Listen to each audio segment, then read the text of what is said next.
labs. Ieskaties rezultāts, nesalīdzinot ar oriģinālu mūsēju. Tagad mēs būs labs 1,5 pieprasa, stabili stāv 1,4 tā. Labi, ok. Audi A499 gads 1.8 turbinieks, viņam bija iepriekš veca ielikta vadībā M3.3, kuru normāli saregulēt nevar. Man ļoti bieži arī zvana projektus taisa šādas mašinas uz gonkam gatavo. Un saka, davai sačipoktu man uztaisīt tad M3.3, kur čipi nevar nolasīt savu OBD, bet vajag lodēt viņus ārā. Es pat neņemos uz projektus. Pirmo steidžu, ja, bet ja grib taisīt projektus, viņu pat neņemos. Visiem, kā vienam saku, nomaināt vadību uz 7.55, tad mēs saregulēsim, kad šajā gadījumā turbina ir ielikta MK4 turbina, ne? Interkuleris no F-MIG, vispārējais ir stock standarts. Smidzinātai neko vispār vairs nav, ne, uzlabot. Jā, viss ir stocks. Tātad mēs viņam pamērījām uz oriģinālā faila, mēs sasniegām 151 zirgu un 186 griezes momentus.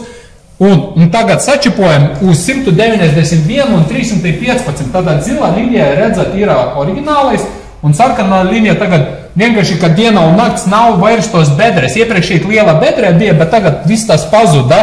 Uz oriģināla mašina pat normāli nevarēja braukt, viņa rausties attiecīgi no 2,7 gandrīz pie 3000 liela bedre, pēc tam atpakaļ cēlās uz augšu, nu nebija forši.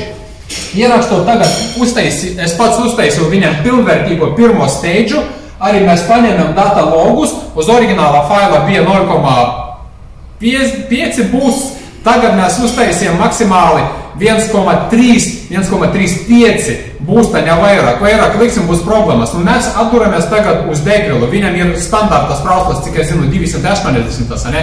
Kaut kas jābūt.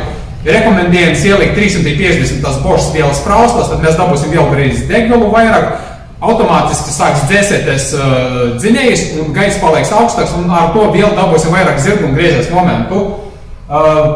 Tagad skatoties, interkuleris sāka karsēties pie 42, bet dzinēja temperatūra bija 70-80 grādu. Tā kā tur ar dzinēju temperatūru ok, viņš nekarsēs, bet jau sāk palikt gaisa lielāka temperatūra tāda, ka viņam smidzinātais standārts nespēja smidzināt iekšā.